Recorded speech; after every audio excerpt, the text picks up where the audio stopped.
ดทุ่งป่าเจ็ดเลยเป็นวัดร้างกลายเป็นวัดห่างไผ่บาแยเสบ่มีไผ่จะมาเต้นมาแหน่บ่มีคนดูแลช่วยพอ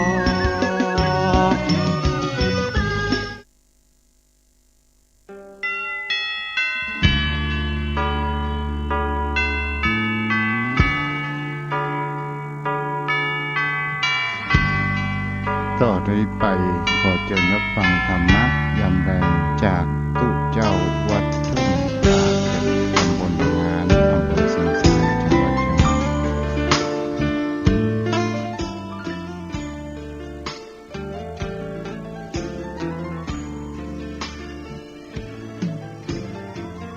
เชิญชวนทุกท่านเข้าวัดเข้าวา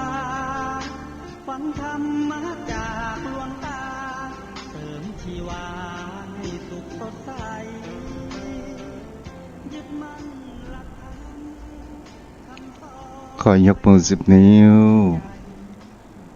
กราบนอบน้อมวันตาอภิวาทระลึกถึงอย่างองค์สมเด็จพระผู้มีพระภาคเจ้าอรหันตสัมมาสัมพุทธเจ้าพระองค์นั้นโดยเสียงเก้าและขอถวายความนอบน้อมมายังครูบาอาจารย์พระเถรานุเถระพระภิกษุสงฆ์สามเณรที่รับฟังอยู่และขอเจริญพรมายังป่อออกไปออกศรัทธาโยมป่อโยมแม่ป่ออุ้ยแม่อุ้ยป่อหม่อนแม่หม่อนที่รับฟังผู้มีบุญทุกท่านติดตามรับฟังธรรมะยามแรงทางสถานีวิทยุขึ้น 104.5 เมกะเฮิรตซ์ขึ้นแห่งเพื่อการศึกษาพระพุทธศาสนาและวัฒนธรรมจังหวัดเชียงใหม่ออกจากห้องส่งวัดไฟหินออกในนามคณะสงฆ์จังหวัดเชียงใหม่และในนามคณะสงฆ์อำเภอสันทรายมาอยู่กับโยมพ่อโยมแม่ตลอดจนถึงวิทยุคลื่นสีขาวที่ได้ริ้งสัญญาณโดยความเมตตาธรรมของท่านอาจารย์พระครูพระครูวัฒนวิกรมเจ้าของผู้อำนวยการสถานีวิทยุคลื่นสีขาวทุกสถานีมาณโอกาสนี้ตยศรัทธาญาติโยมวันนี้เป็นวันที่เฮาฮู้กันว่าเป็นวันแม่แห่งชาติเป็นวันที่เป็นวันพระราชสมภพของพระนางเจ้าสิริกิติ์พระบรมราชินีนาถพระโชนนีพระพันปีหลวงเจ้าหานั้นได้เคารพยกย่องว่าเป็นแม่แห่งชาติแม่แห่งแผ่นดินในวันที่12 สิงหาทุกปีวันนี้ก็เช่นเดียวกันเป็นวันแม่คำว่าแม่เป็นสิ่งที่ใจคำว่าไปอย่างเดียวใจนำหน้าต่างๆและก็เป็นสิ่งที่เราจะมีคำว่าความยกย่องแห่งคำว่าแม่มามีสิ่งใดที่จะมาขนานนานับ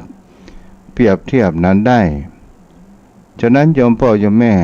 คำว่าแม่เป็นเพียงผู้เดียวที่เหล่านั้นได้เกิดมาจากคันบรรดาของท่านจากท้องของท่านเราจะหาได้ว่าเมื่อพ่อหรือแม่ท่านสองคนนี้เมื่อท่านมีชีวิตอยู่เราจงอุปถัมภ์ทั้งเลี้ยงกายและใจจิตใจของท่านเพื่อท่านนั้นมีความสุขนั่นเองเราจะเห็นได้ว่าคำนำหน้าที่นำไปใจแม่ธรณีก็หมายถึงแผ่นดิน ทุกคนทุกแห่งเขาเรียกว่าแม่ธรณีนั้นก็คือแผ่นดินแม่ทัพเราจะหันได้ว่าแม่ทัพก็คือผู้ที่นำในการนำทัพออกรบต่างๆก็จะต้องมีคำว่าแม่ทัพสิ่งเหล่านี้ศรัทธาญาติโยมทั้งหลายมีหลายสิ่งหลายอย่างที่นำหน้าแห่งเขาคำว่าแม่น้ำแม้กระทั่งอำเภอก็ถามแม่ริมแม่แจ่มรายที่รายต่างจะมีคำว่าแม่น้ำก็ว่าแม่น้ำนำมาซึ่งแห่งความชุ่มฉ่ำแห่งความเจริญต้นไม้ต่างๆนานาโยมพ่อโยมแม่วันนี้เราก็มาอู้จากันในเรื่องพระคุณของแม่พระคุณของแม่นั้นเป็นสิ่งที่มามีอายังมาเปรียบเทียบได้คำว่าพระคุณของแม่ในวันนี้จะมาอู้ถึงสิ่งที่เราเรียกว่าคุณพระนามของบรรดาบิดาอยู่3ประการนั่นเองโยมพ่อโยมแม่เดี๋ยวกันเด้อตุเจ้าขอเวลานอกกำเดี๋ยว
มาแล้ว เพราะว่าตะกี้ได้เปิดวิทยุต่างนอกไว้บางท่านบางคนศรัทธาญาติโยมมาก็จะได้รู้ว่าเฮาออกรายการวิทยุแต่เสียงมันดังไปหน่อยมันสะท้อนกัน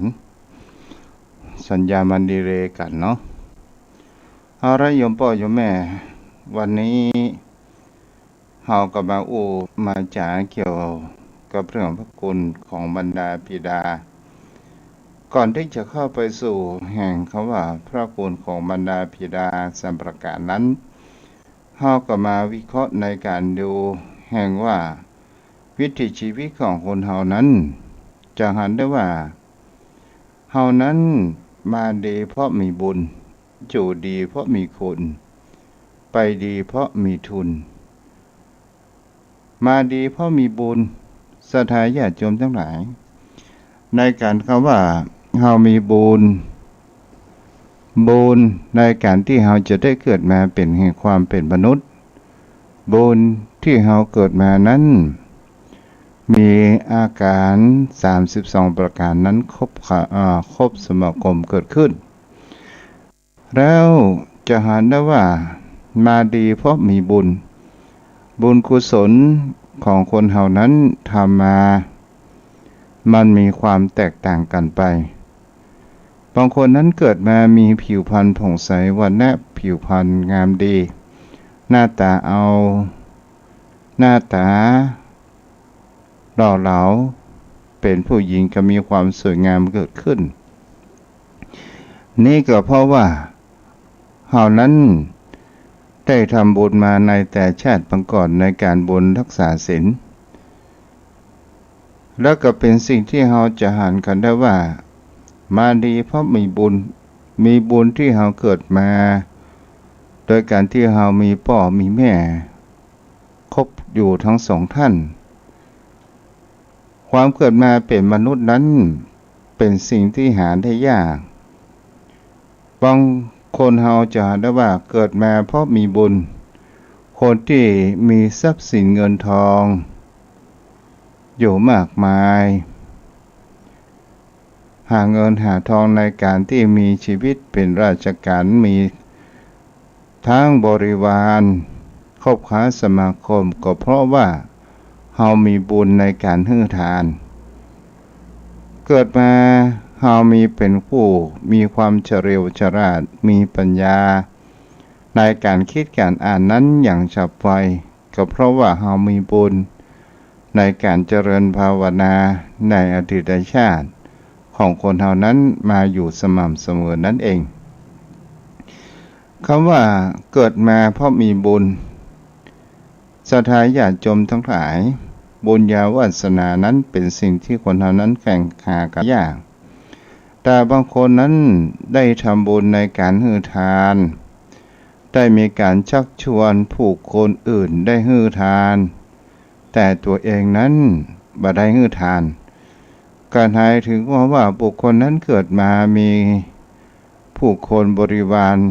เป็นที่หูจักหน้าหูจักตาของบุคคลทั่วไปแต่ทรัพย์สินเงินทองนั้นบ่ค่อยมีใจต่างๆนานาเกิดขึ้นบางคนนั้นได้ให้ทานแต่บ่ได้ชักชวนกับบุคคลอื่นก็หมายถึงว่าบุคคลที่เกิดมามีทรัพย์สินเงินทองแต่มามีลูกเต้าหรือมามีบริวารที่จะคอยดูแลคอยช่วยเหลือต่างๆนานาเกิดขึ้นเนี่ยหลายโยมพ่อโยมแม่ก็เป็นสิ่งที่คนเหล่านั้นก็จะอ่านได้ว่าเกิดมาเพราะมีบุญแต่เกิดมาเพราะมีบุญอย่างเช่นเขาว่าเฮาเกิดมาเฮาเป็นเศรษฐีรวยทรัพย์มรดกต่างๆนานาเกิดขึ้นแต่เฮาก็มีความบกพร่องในทางด้านในการที่เฮามีบุตรธิดาบางคนบางท่านนั้นอยากจะมีบุตรธิดาได้ไปบนบานศาลกล่าวในที่ต่างๆนานาก็บ่มีอันนี้ก็เป็นเรื่องที่จะเห็นได้ว่ามีครั้งหนึ่งศรัทธาญาติโยมไปขอลูกกับตุเจ้าไม่ยิงไปขอลูกกับตุเจ้าก็ตุเจ้าก็ได้เอ่ยว่าถ้าตุเจ้ามีลูกได้เนี่ยเต็มสราเนี่ยศรัทธาญาติโยมทั้งหลายบางท่านบางคนนั้นเขามีจิตคิดไปต่างๆนานาอยากจะมีลูกอย่างแท้จริงไปทำคลิปไปทำรอดต่างๆสุดท้ายมันก็บ่มีและเฮาก็จะหันกันได้ว่าบางครั้งบางคราวมีทรัพย์อยู่มากมายแต่บ่ฮู้จักจ่ายในการกินการทานอะหยังทรัพย์นั้นมันก็หมดความหมายลงไปเมื่อชีวิตของคนเฮานั้นหมดลมหายใจลงไปนั่นเองมันจะไปพร้อมกับลมหายใจของเฮานั่นเองนี่ก็คือเขาถือว่าเพราะมีบุญเกิดมาเพราะมีบุญในการที่เฮานั้นมีปัญญาเฉลียวฉลาดอ่านออกเขียนได้และมีความรู้เข้าใจในสัจธรรมขององค์สมเด็จพระสัมมาสัมพุทธเจ้ามีความเข้าใจในกฎเกณฑ์ของระบบของธรรมชาติบนโลกใบนี้นี่ก็คือเป็นสิ่งที่เฮาจะเห็นได้ว่าปัญญาแทงตลอดปัญญาของคนเฮานั้นก็คือความคิดและความอ่านมันมีความตันหรือว่ามันมีทางที่ปิดมืดมิดตลอดจนถึงบุคคลผู้มีปัญญาเฉลียวฉลาดทางด้านที่ดีและถูกต้องสามารถอาจจะบรรลุธรรมในภพปัจจุบันหรือในอนาคตเกิดขึ้นนั้นก็ได้เพราะว่าในการสั่งสมบุญของคนเฮานั้นบุญปางก่อนที่เฮาได้สั่งสมมามันก็สามารถที่จะเกื้อหนุนให้ชีวิตของเฮานั้นรู้ธรรมหันธรรมและปฏิบัติธรรมออกจากแห่งวัฏสงสารนั้นได้ ประการต่อมาอยู่ดีเพราะมีคุณเฮามีลองคิดว่าเกิดมาเป็นมนุษย์แล้วเฮาได้ทำคุณประโยชน์อย่างไว้เป็นตัวแทนของเฮาพ่องเฮาได้ทำคุณประโยชน์แก่สังคมมากน้อยสักเพียงใดแต่ถ้าว่าคนเฮาเกิดมาเฮาได้ทำคุณงามความดีไว้กับสังคมอย่างเช่นเฮาได้บำรุงพระพุทธศาสนา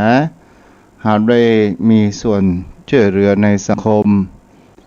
ด้านใดด้านหนึ่งจะเป็นจิตอาสาหรือได้ช่วยเหลือในสังคมถึงบ่มีคนหันแต่จิตใจของเฮานั้นหันที่เฮาได้ช่วยเหลือสัตว์เพื่อนทุกข์ร่วมสัตว์เพื่อนร่วมทุกข์ร่วมยากบนโลกใบนี้จะเป็นสัตว์เดรัจฉานที่มีลมหายใจก็ตามก็ถือว่าเฮานั้นก็ได้ทำคุณประโยชน์เกิดขึ้นในความเกิดมาเป็นมนุษย์ครั้งหนึ่งในชีวิตนั่นเองคุณประโยชน์เป็นสิ่งที่เฮาจะหันได้ว่าถ้าคนเฮาเกิดมาบ่ได้สร้างคุณงามความดีอันหยังก็ตามบ่ได้มีศีลบ่มีธรรมแถมบ่พอเป็นคนมีความเห็นแก่ตัวเป็นคนเอาใจตัวเองว่าเป็นคนบ่มีพรรคพวกเป็นคนบ่เข้าสังคมเป็นคนเข้าภัยบ่ได้ก็ถือว่าเกิดมาชีวิตนั้นก็เป็นโมฆะมีความสูญเปล่าโมฆะชีวิตนั่นเองก็มีความสูญเปล่าในการเกิดมาแห่งความเป็นมนุษย์โยมพ่อโยมแม่ก็เป็นสิ่งที่คนเฮานั้นก็จะหันสังเกตหันได้ว่าคนประเภทนี้มันก็มีแต่คนเฮานั้นเกิดมาแล้วเฮาจงทำคุณประโยชน์และความดีไว้กับตนตัวไว้กับชีวิตไว้กับจิตของเฮาเองก็เป็นที่สิ่งที่น่ายกย่องเฮาจะหาได้คุณประโยชน์อย่างเช่นในรายปีผ่านมาที่นักประดาน้ำผู้มีจิตอาสาจ่าแซมที่ดำน้ำช่วยเหลือละอ่อนที่ถ้ำนางนอนแม้กระทั่งชีวิตของตัวเองนั้น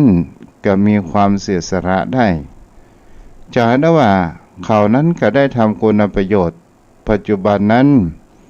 ก็ได้สร้างอนุสาวรีย์ไว้ให้นี่แหละศรัทธาญาติโยมทั้งหลายคุณประโยชน์คุณงามความดีมันบ่ตายไปพร้อมกับเฮาหรอกมันอยู่บนโลกใบนี้เป็นที่จากขวัญเล่าขวัญนั่นเองหรือเป็นตัวแทนของคนเฮานั่นเองตลอดจนถึงโยมพ่อโยมแม่สิ่งที่คนเฮานั้นบ่ตายมันก็มีหลายอย่างหลายประการอย่างกับ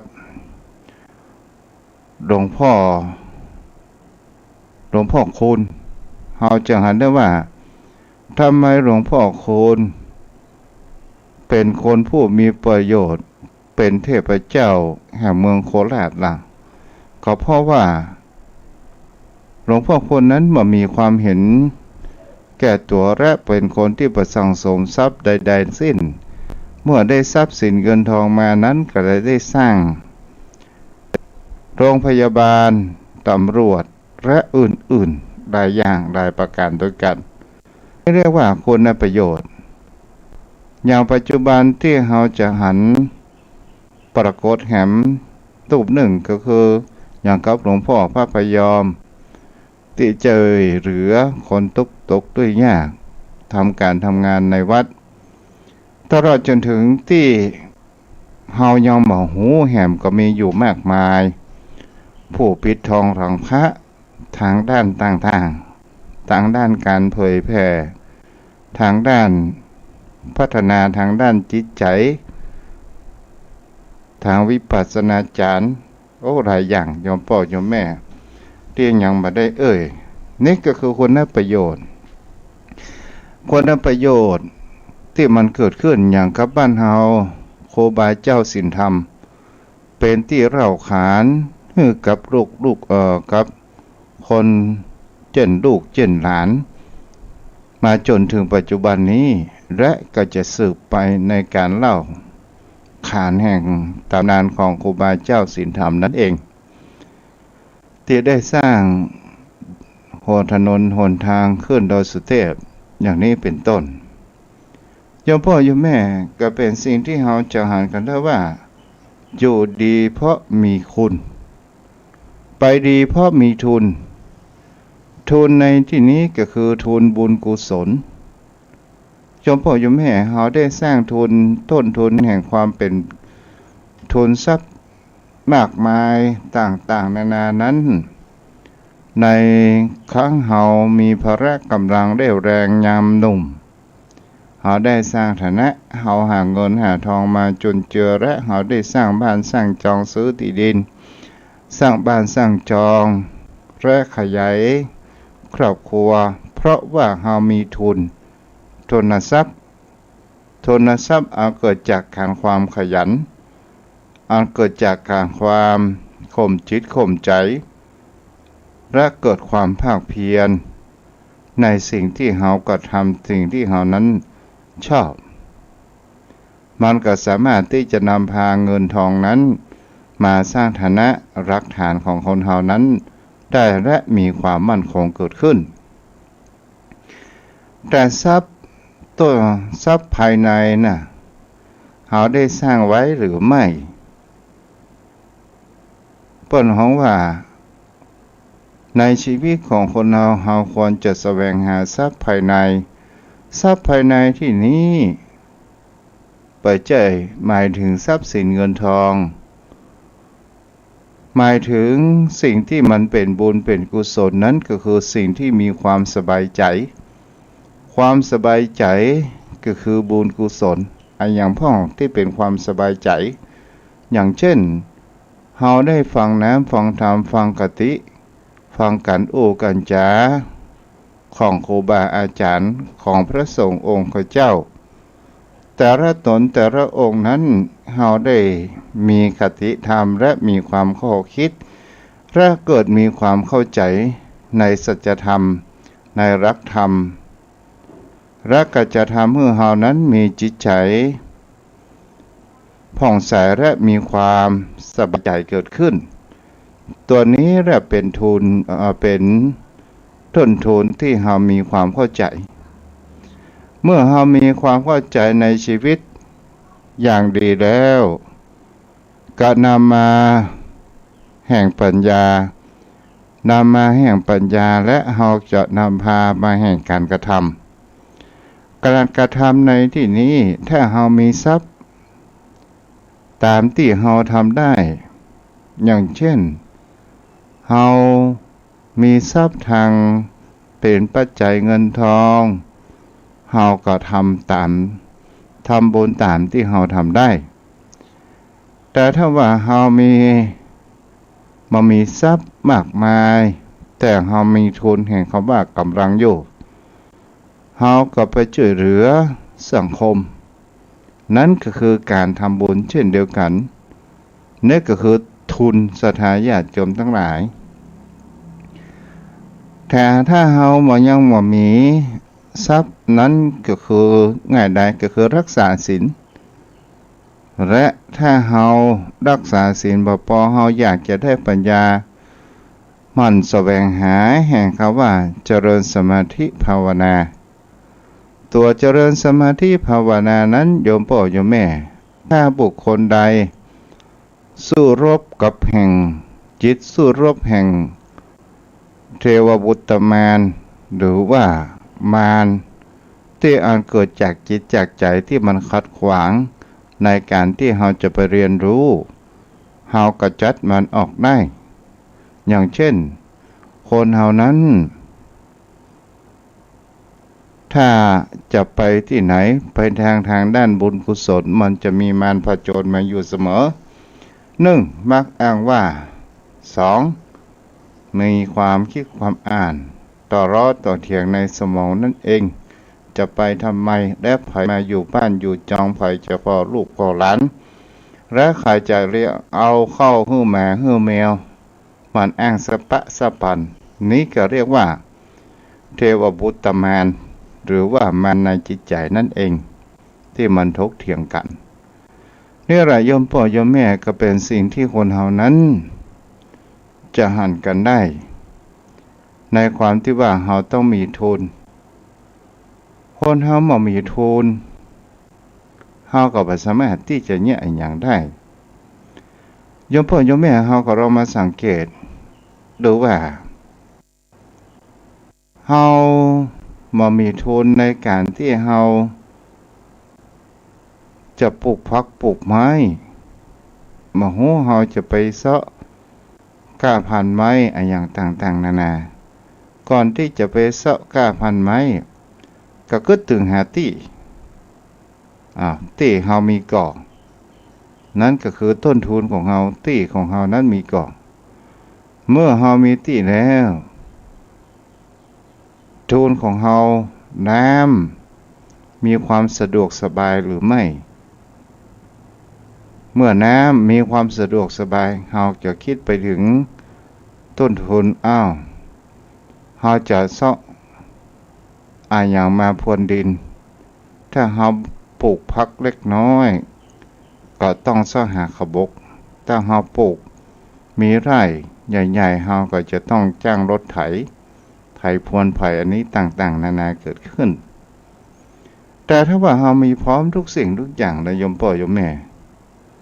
เฮามีทุน1ปัญญา2เฮามีทุนทรัพย์3เฮามีที่4เฮามีกำลังก็ถือว่าเฮาได้ทำทุนเกิดขึ้นเมื่อเฮาทำไร่ทำสวนปลูกสวนอย่างช่วงนี้เฮาก็มีการปลูกผักที่มีอายุสั้นที่มันกินง่ายออกผลง่ายกินง่ายนำใช้ในชีวิตครอบครัวของเฮานั้นได้มันก็ประหยัดแห่งคำว่าต้นทุนในการบริโภคของเฮานั้นเองสิ่งที่เฮาได้มานั้นก็คือทุนของเฮานั่นเองทุกสิ่งทุกอย่างมันก็จะต้องมีการลงทุนทั้งนั้นลงทุนในการทำบุญนั้นลงทุนเพียงแค่จิตใจของเฮาขจัดเสียซึ่งความกิเลสตณีที่เหนียวขจัดเสียซึ่งความเห็นแก่ตัวขจัดเสียคำว่ามักอ้างว่าให้ออกจากจิตจากใจของเฮานั้นเองและเฮาก็สามารถที่จะกระทำได้แต่บุคคลเฮานั้นศรัทธาญาติโยมทั้งหลายบางครั้งบางคราวเนี่ยอย่างก็ตามมันก็จะต้องมีคนอิจฉา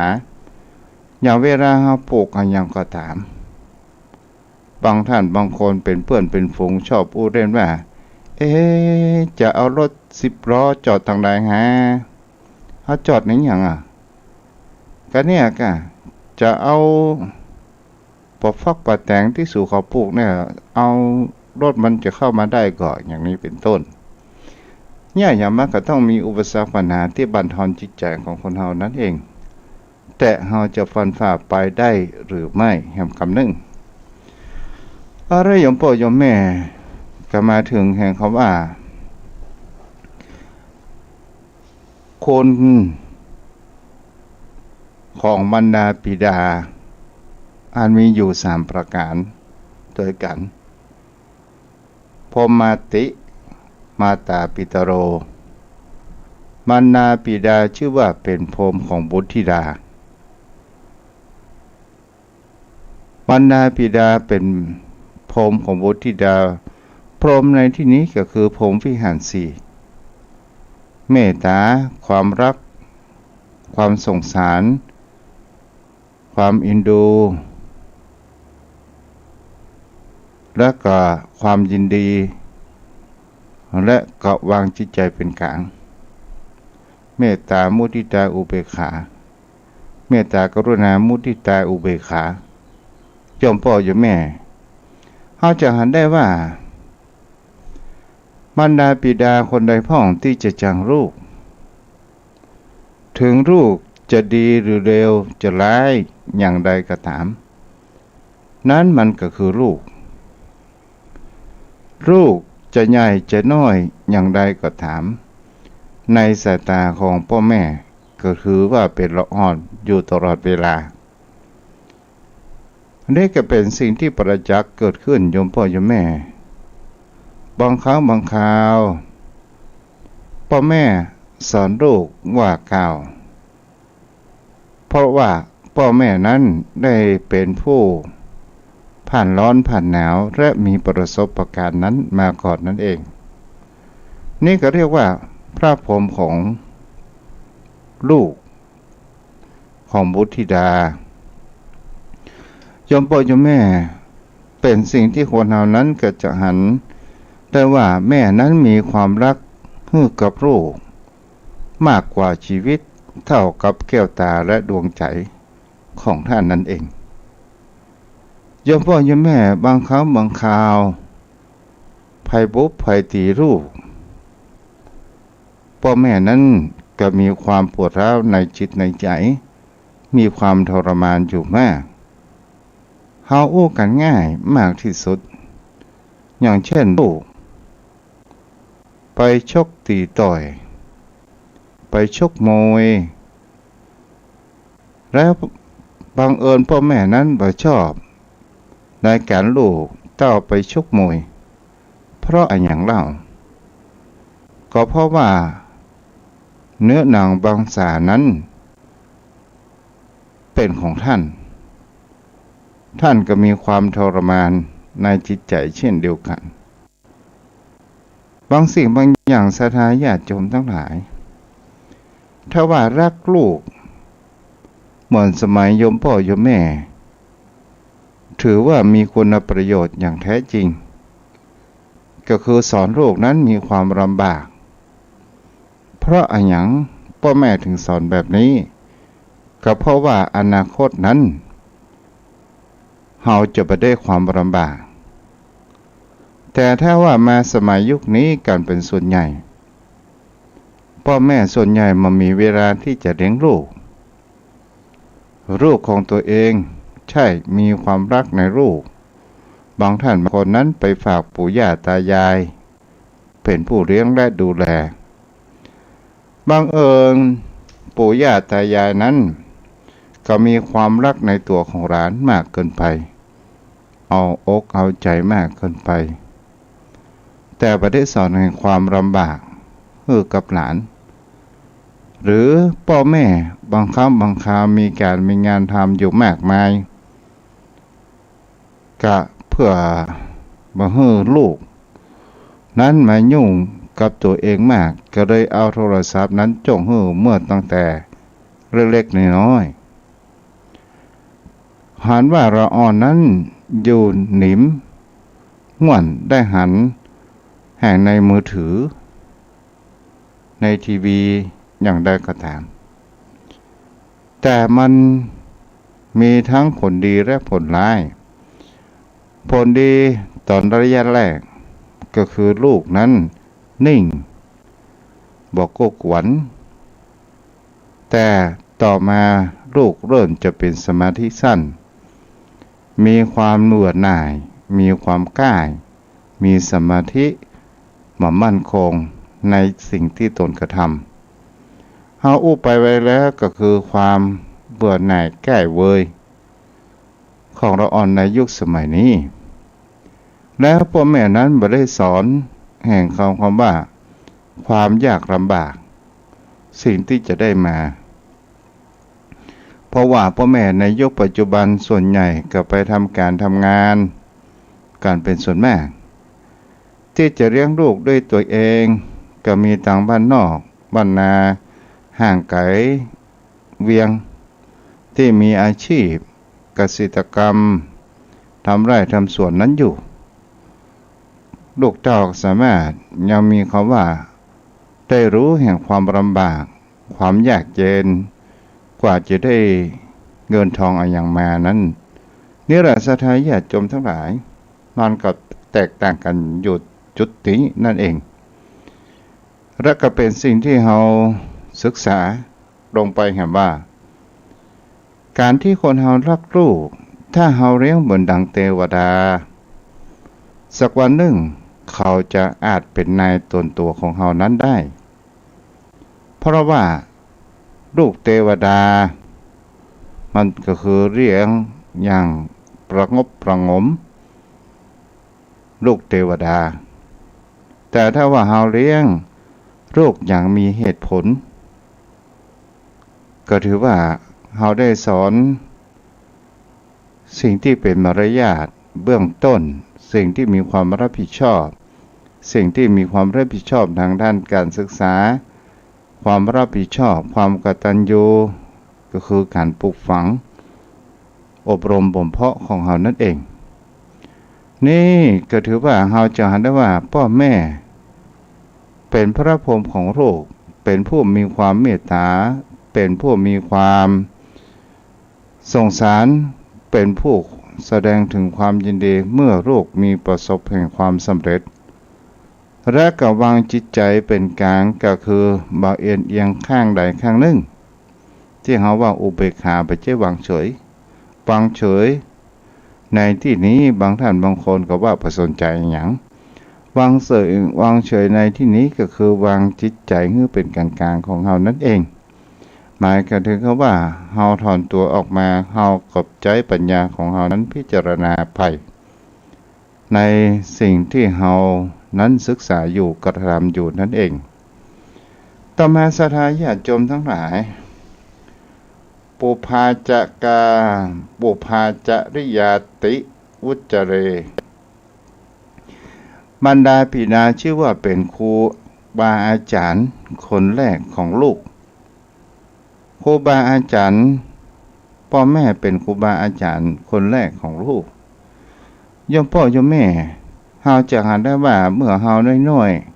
ๆเฮาร้องไห้และแม่นั้นจะสอนคำว่ามั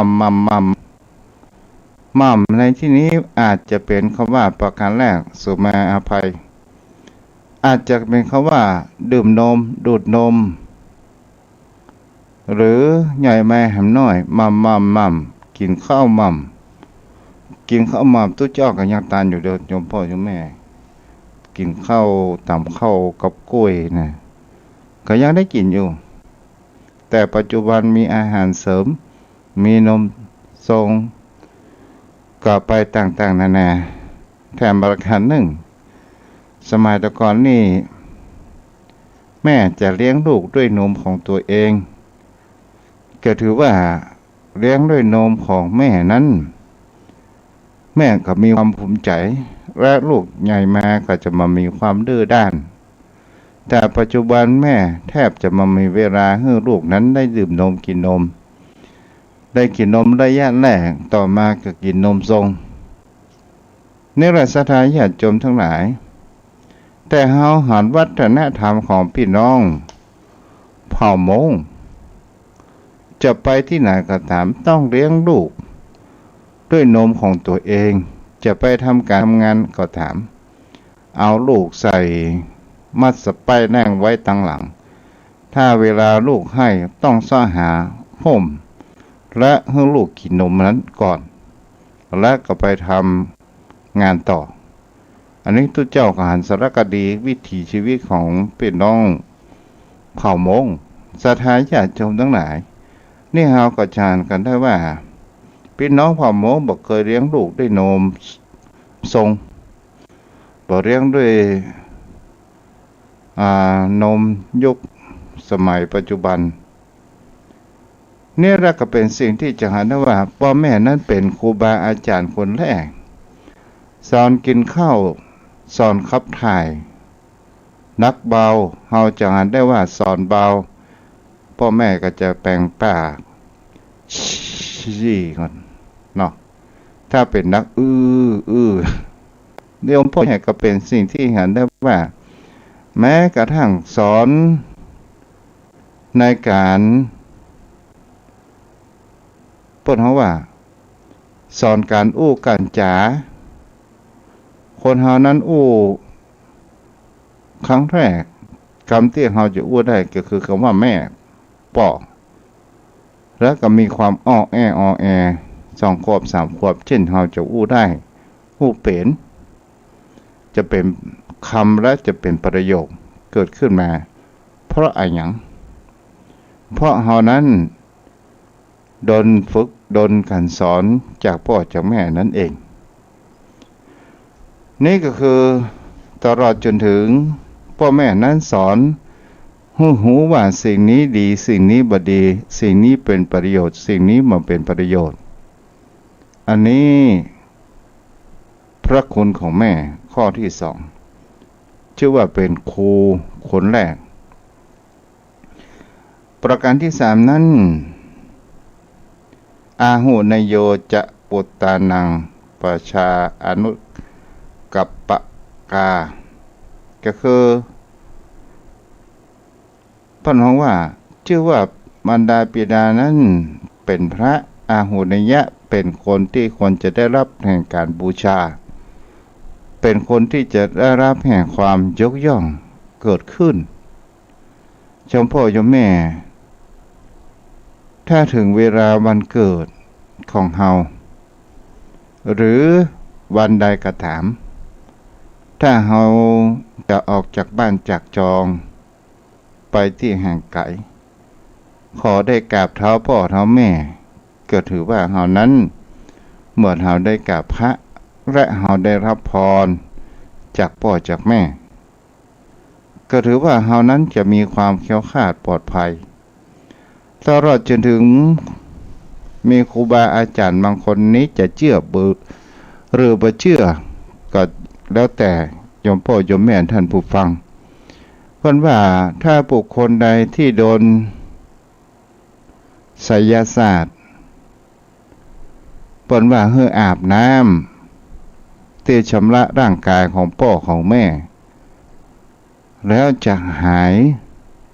แห่งเขาว่าโรคมนต์ดำไสยศาสตร์จะแพ้ทั้งมนต์ทั้งหมดศรัทธาญาติโยมทั้งหลายนี่ก็คือครูบาอาจารย์ได้จะออกมาว่าบ่เท่าไปเอาน้ำที่ไหนเอาน้ำตีพ่อแม่น้ำสวยตีนของพ่อของแม่เนี่ยเอาไปหดหัวเขาเถอะผีถึงออกหมดอะมนต์สายดำมันถึงการไปหมดเพราะว่าพ่อแม่นั้นเป็นผู้มีพระคุณมากนี่แหละโยมพ่อโยมแม่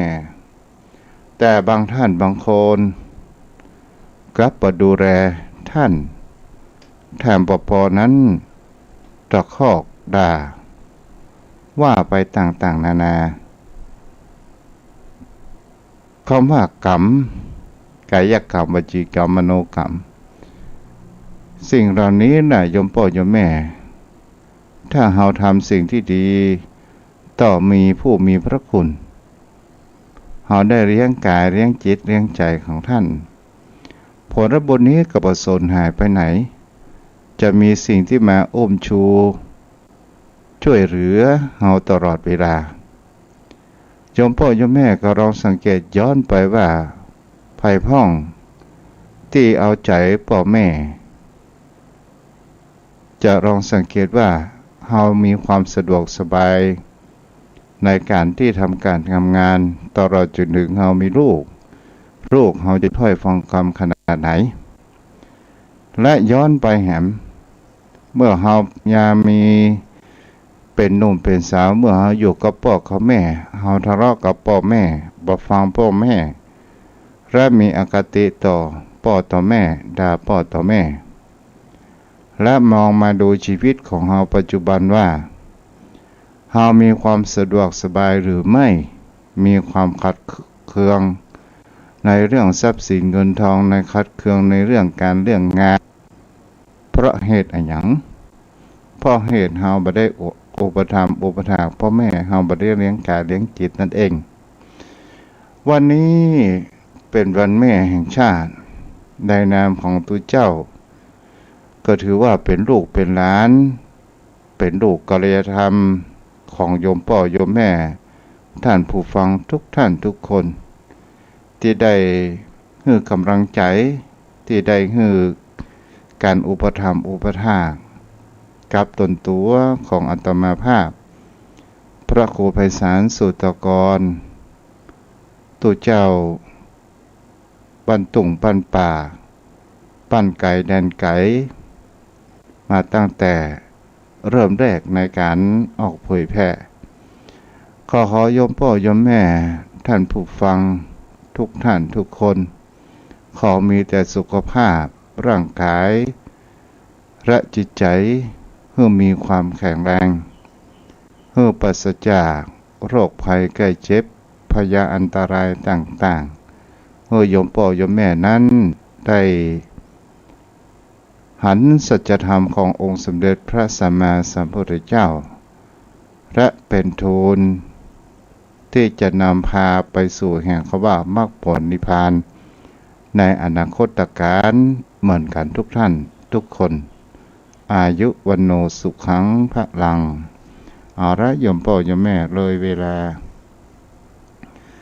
รู้สึกว่าช่วงนี้เลยเวลา40 นาทีมาพอสมควรโยมพ่อโยมแม่ที่รับฟังคลื่นของสีขาวเนาะขออาจารย์ท่านพระครูอยู่ตัดใดมีได้นอโอ้แม่ประกายพึกมาเจ้าขนาดเจริญพรเด้อ ไหว้จ่าเจ้า มาเจ้าเนาะ แม่อัน แม่ขอไว้อันพรที่ลูกวัน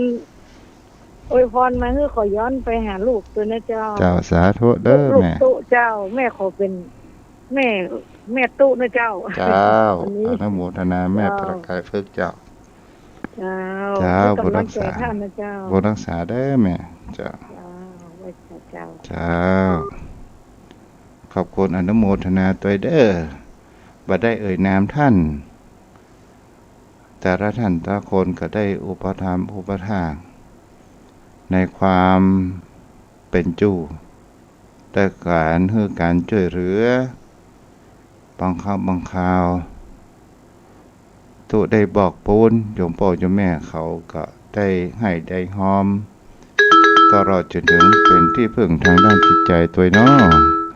เจริญพรแม่ขวัญเมือง นมัสการค่ะ จ้า แม่โทรหาตอน4:30กว่าๆนะคะแล้วไม่เห็นรับสาย จ้า จะขอให้เขาโอนให้วันนี้อะค่ะ อ๋อ ก็เลย จ้าบุญรักษา เลขอย่างเงี้ยเดี๋ยวจะทวนตอนไหนตอนจบรายการหรือทวนตอนนี้ได้ค่ะ อ่าที่โยมแม่ทวนจบรายการดีกว่าเนาะ ฮะ จบรายการก็ได้เลขบัญชีใช่ไหม ก็จะให้เขาโอนทางโทรศัพท์ให้นะคะ อ๋อจ้า วันนี้ไม่รู้จะทันไหมเพราะว่าก็เป็นวันพักผ่อนเขาลงไปข้างล่างนะ อ๋อจ้า ส่วนมากก็จะขอทวนเลขให้ท่านฟังว่าใช่ไหมนะคะ ได้ตอนนี้ก็ยังทวนได้อยู่ ทวนตอนนี้ได้เหรือคะหรือว่า จ้า ให้จบรายการก่อน จ้าโยมแม่ทวนนะ375 007 71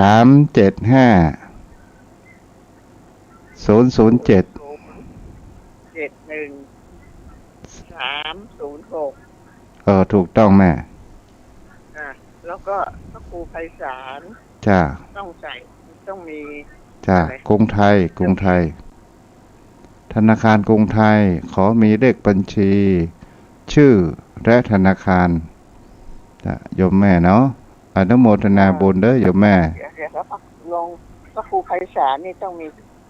ไม่ ฉายาอะไร ไม่สำคัญโยมแม่สำคัญที่ตัวเลข อ๋อค่ะตัวเลขกับชื่อแค่นั้นนะคะ จ้า ค่ะ 375 007 1306จ้า เดี๋ยวถ้าวันนี้เขากลางคืนนี่ก็โอนได้ใช่ไหมคะ จ้า ค่ะก็เดี๋ยว ถ้าไม่วันนี้ก็พรุ่งนี้เดี๋ยวเขา จ้า อยู่เป็นคนละชั้นเขาอยู่ข้างๆเนี่ยอยู่ข้างบน จ้าโยมแม่เนาะ ค่ะ อนุโมทนา ในวันแม่แห่งชาติตัวเด้อโยมแม่ขวัญเมืองจ้าบุญรักษาจ้าโทรเข้ามาได้เนาะแหม10 นาที 0631639950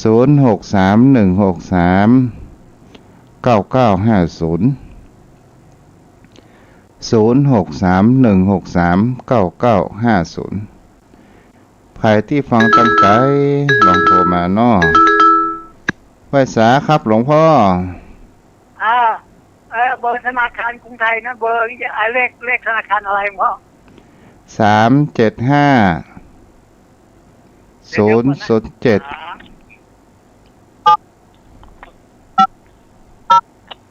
อะไรอีกครับ 007 1306 1306จ้า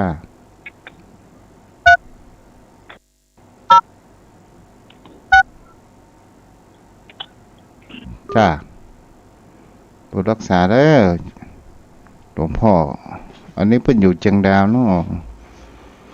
อ้าวโยมพ่อโยมแม่ที่รับฟังอยู่ใครจะสนทนากับทุกเจ้าพ่องฮะถ้าอยู่ตังไกลๆเขาได้ฟังเสียงไกลๆพ่อเหมือนกันเนาะ0631639950เสียงไกลไปได้รับฟังกับฟังเสียงใกล้ๆเนี่ยเนาะ0631639950วันพรุ่งนี้ก็มาอยู่เด้อมาอยู่แหมบ้านหนึ่งเนาะเป็นประจำวันพัดและวันศุกร์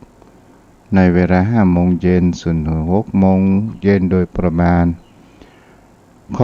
อบพระคุณในความเมตตาธรรมของท่านอาจารย์พระครูสมุวิศวัตรวรกิจโจเนาะเจริญพรไม่สาเจ้า เจ้า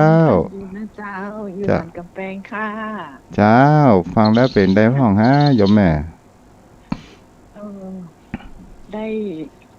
ข้อคิดนักค่ะเจ้าดีเนาะชื่อแม่อย่างก็ฮะแม่ล่าเจ้าแม่ล่าเนาะจ้าค่ะไอสาค่ะจ้าบุญรักษาเด้อโชคดีวันแม่เด้อแม่เด้อมีสุขภาพแข็งแรงเด้อแม่จ้าแล้วก็อนุโมทนา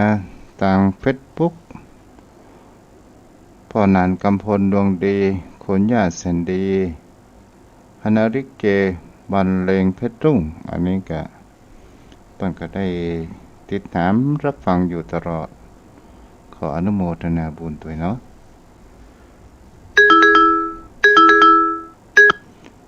เจริญพ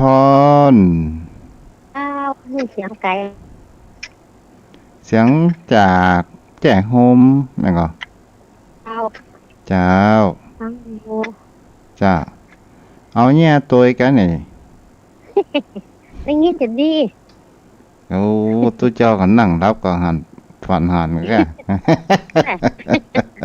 อันนี้จะใครเลยจ้ะอ๋อเจ้าบ้านก็ขันอยู่นี่แหละมันเตะแม่ออกเหงื่อออกไข่เนาะตามเงาไม่ใช่หนักเจ้าทุกกำลังใจเนอะเจ้าบุญรักษาเด้อน้องในวันแม่มีสุขภาพร่างกายแข็งแรงเด้อโยมแม่จันฟองจ้าบุญรักษาจ้าบุญรักษาเด้อแม่เด้ออ้าวโทรเข้ามาได้0631639950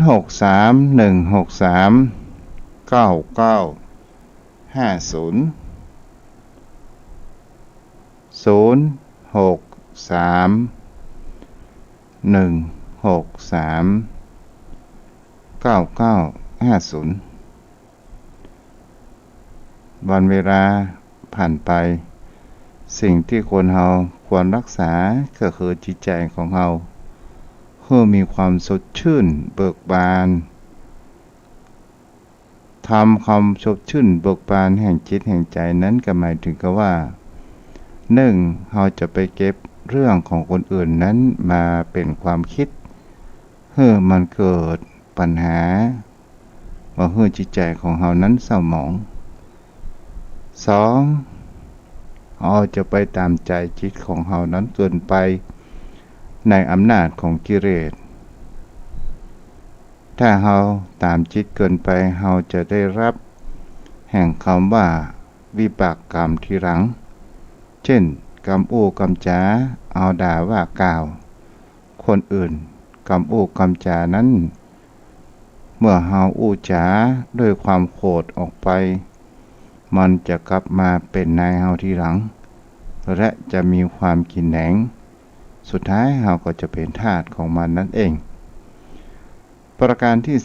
3ทำให้จิตใจของเฮานั้นผ่องใสก็คือการ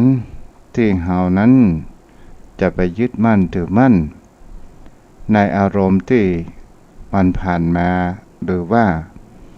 ในสิ่งที่ผู้คนอื่นนั้นผ่านมาว่ากล่าวว่าเฮาอย่างนั้นอย่างนี้ท่านั้นท่านี้ถ้าเฮาลองนึกดูดีๆว่าทุกสิ่งทุกอย่างบนโลกใบนี้มันบัดแจ้ของเฮาแม้กระทั่งตัวของเฮาสุดท้ายเฮาก็ต้องคืนให้กับธรรมชาติลมปากนั้นมันผ่านมาและมันก็จะผ่านไปอุปสรรคปัญหาก็คือมรสุมที่มันพัดผ่านมามันก็จะต้องผ่านไปในวันใดวันหนึ่ง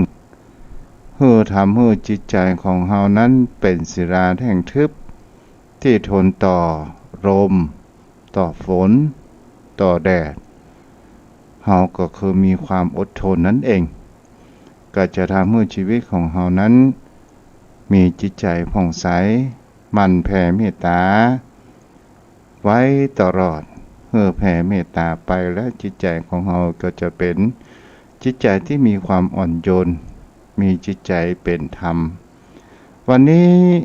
ในวันแม่แห่งชาติขอให้โยมแม่ท่านผู้ฟังผู้มีบุญทุกท่านจงมีสุขภาพร่างกายแข็งแรงปราศจากโรคภัยไข้เจ็บทางกายปราศจากโรคภัยไข้เจ็บทางจิตใจนั้นก็คือปราศจากแห่งความโกรธปราศจากแห่งความหลงปราศจากแห่งความโลภให้จิตใจของเรานั้นมีความผ่องใสเมื่อจิตใจผ่องใสแล้วมันก็จะส่งออกมาภายนอกให้จิตใจผิวพรรณของเรานั้นมีความสบาย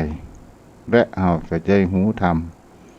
ขอเป็นกำลังอกกำลังใจโยมพ่อโยมแม่ทุกท่านทุกคนวันนี้ก็คงเอาไว้เพียงแค่นี้วันพุธก็มาปะกันใหม่ขอโยมพ่อโยมแม่รับผลสิ่งดีๆเข้ามาในชีวิตเหมือนกันทุกผู้ทุกคนอายุวันโนสุขังพระลัง